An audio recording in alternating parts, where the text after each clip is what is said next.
From the inmate who was tragically killed within his first 24 hours behind bars to those crammed into cells with 400 others, the first day in prison is often a harrowing ordeal.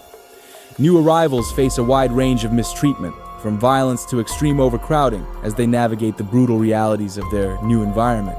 In this video, we'll take an unfiltered look at what inmates endured during those critical first 24 hours in prison, shedding light on the fear, chaos, and survival tactics that define their earliest moments behind bars.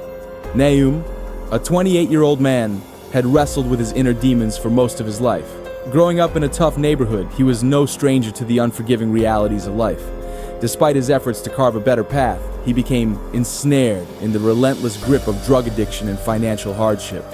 With his wife pregnant and the birth of his daughter looming, the weight of responsibility bore down on him like never before. He needed money, and he needed it fast. On a fateful Saturday evening, desperation overtook Nahum, leading him to a choice that would forever alter the course of his life. High on cocaine, he resolved to rob a bar, believing it was the only way to provide for his family. Armed with a plastic gun that looked convincingly real, he embarked on his plan. Storming into the bar, Nahum brandished the fake weapon and shouted demands for money. The patrons and the bar owner froze in fear, unable to tell the imitation from an actual firearm. In Brazil, where the law makes no distinction between real and toy weapons in crimes, Nahum's actions carried dire consequences. Unbeknownst to him, the police had been alerted and arrived on the scene within minutes, surrounding the bar and cutting off any hope of escape.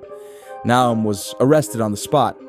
Pleading with authorities, he insisted, "I've done nothing wrong, it's a misunderstanding."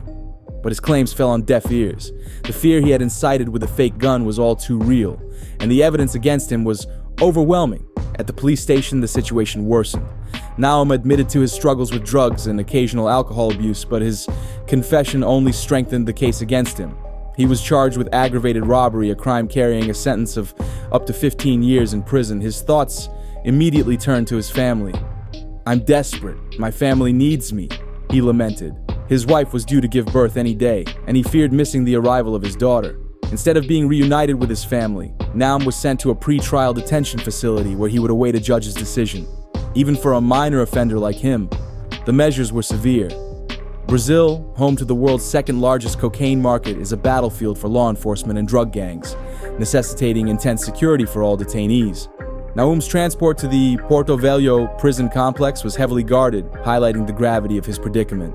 Upon arrival, Nahum was confined to a cage in sweltering heat, awaiting his video conference hearing. The conditions were inhumane, but he clung to a fragile hope that he might soon be released. That hope was shattered the following morning when he faced the judge.